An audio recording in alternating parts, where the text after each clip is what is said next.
Assalamualaikum warahmatullahi wabarakatuh. Selamat pagi anak-anak. Bagaimana kabar kalian? Sehat? Alhamdulillah.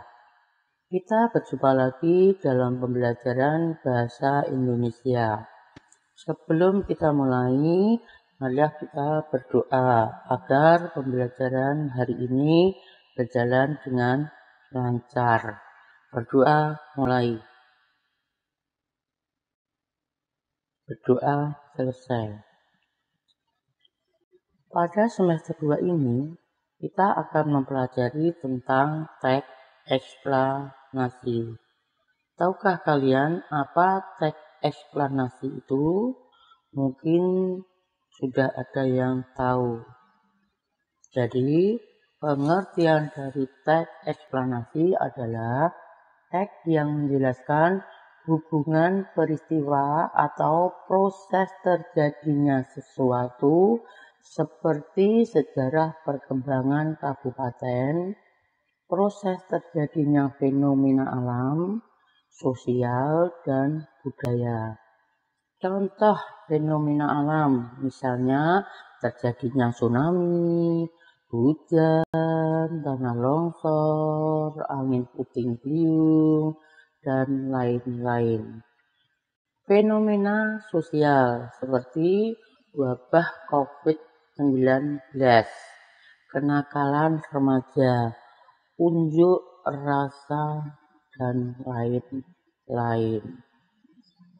Fenomena budaya seperti wayang, seni tari daerah.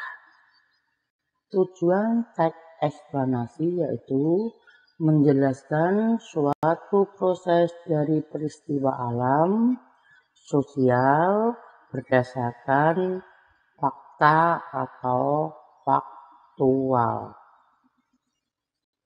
Manfaat teks eksplanasi. 1. Menambah wawasan tentang proses terjadinya suatu fenomena yang terjadi di lingkungan alam maupun di lingkungan sosial. 2. Menambah wawasan tentang hal-hal yang bersifat ilmiah. 3. Menambah ilmu bagi generasi muda yang cerdas secara intelektual. Ciri-ciri teks eksplanasi berdasarkan pola atau struktur teks eksplanasi. 1. Informasi yang dimuat berdasarkan fakta atau faktual. Ya, benar-benar terjadi, benar-benar ada. Contohnya, di Jawa angin puting beliung disebut juga sebagai angin yesus. Sementara di daerah Sumatera orang menyebut angin sebagai angin bahorok. Di Amerika angin semacam itu disebut angin tornado. Yang kedua, hal yang dibahas adalah suatu fenomena yang bersifat keilmuan atau berhubungan dengan ilmu pengetahuan. Contoh, angin puting beliung merupakan salah satu fenomena alam yang tidak bisa diremehkan dampaknya.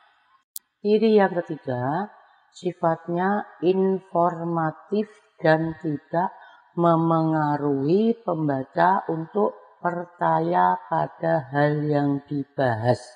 Jadi hanya menginformasikan, ya, tidak untuk mempengaruhi para pembacanya. Contoh, ya, kalian bisa baca di situ. Ciri yang keempat yaitu menggunakan kata penanda urutan waktu. Contohnya, akhirnya, kemudian, lalu, setelah itu.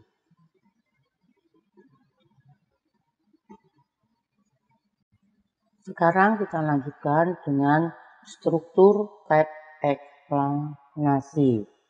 Struktur teks eksplanasi terdiri dari pernyataan umum, deretan penjelas, dan interpretasi.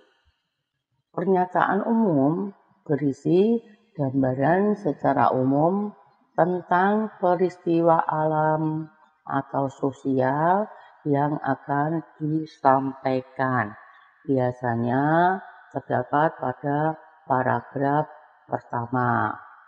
Deretan penjelas berisi menjelaskan lebih detail tentang proses mengapa dan bagaimana fenomena tersebut bisa terjadi.